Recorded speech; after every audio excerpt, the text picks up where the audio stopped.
So when did the change happen from being an operator, essentially, who did what the director said, to actually starting to be a lighting designer and be recognized for your own contribution? I for years I never, because when I started designing lighting as myself, I still loved being the operator. So I used to design the lights and go in at night and work the board, and that gave me the biggest thrill, Yes. to recreate what we've discussed and done. Because so for years and years, I was also the lighting designer plus the operator, which gave me great pleasure. I'd like to move now on to your ideas about lighting itself. What do you think lighting should achieve? It all depends on which kind of production we're doing. If we're doing a drama or a play, you've got to set that mood to see the artists, and give it a credible background.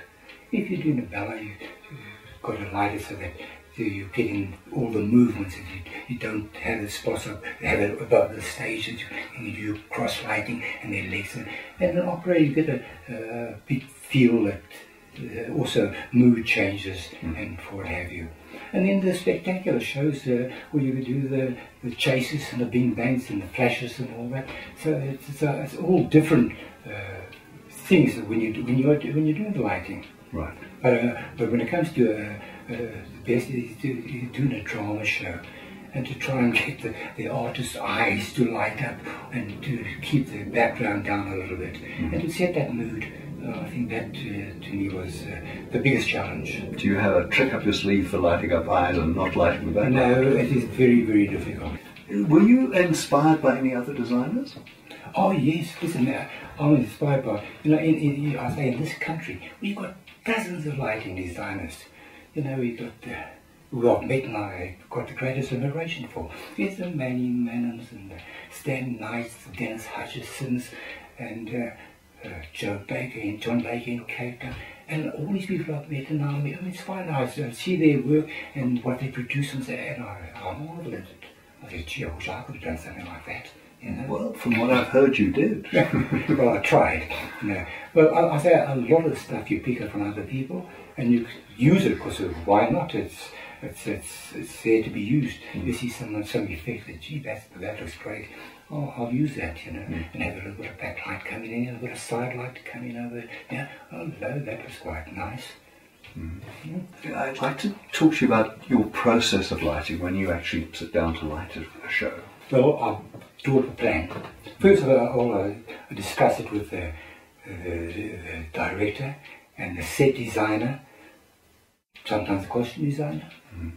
Then I draw a plan to where each unit is going to be focused, get the colouring, what I kind of think is going to work on that particular thing, and put all these things together from the designers, from the set designer, from the director, and use their ideas, and I put from my drawing, I can now say, well, this is going to use for that effect and that effect and for this mood. Obviously, when you were doing a lot of your work, control was quite an issue from a design point of view. You had to be very careful how you circuited. Often you had to, even during the show, you had to go and replug things in, because you didn't have enough dimmers for the units that you're using, and for the particular you needed something special, so you had to have a quick plug and somebody else to do it for you. Right. So, but the plug-in is very important. We were doing a show, I think it was called Pride and Prejudice or something, and we had a thing with that candelabras with 5 lamps on each of these candelabras, and they used to, the stage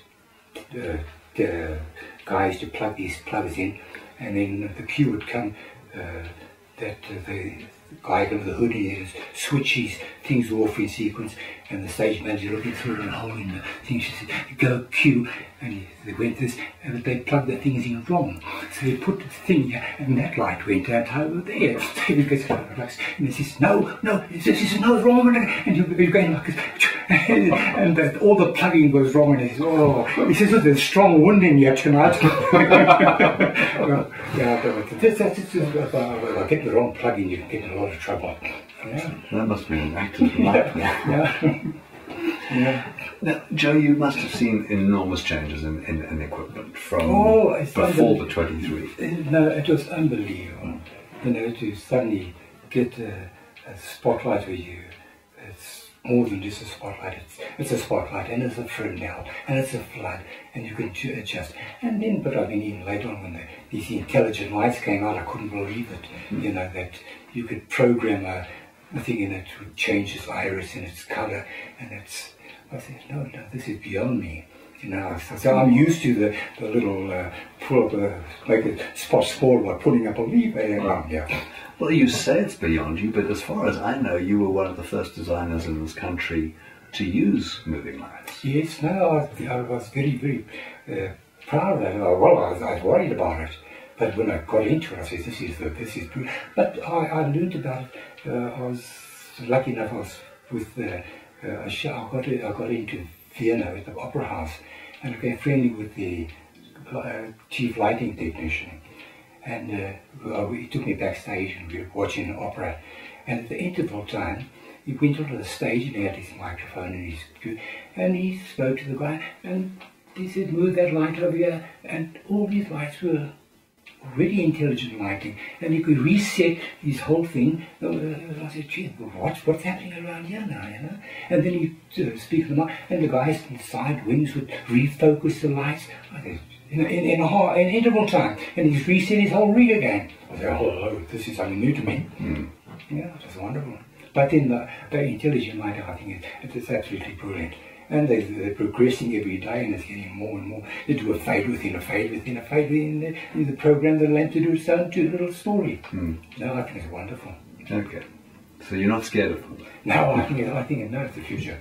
And I like to see these spectacular shows now with hundreds of these things, doing all these tricks and doing. I think it's spectacular. Did you have a favourite piece of kit?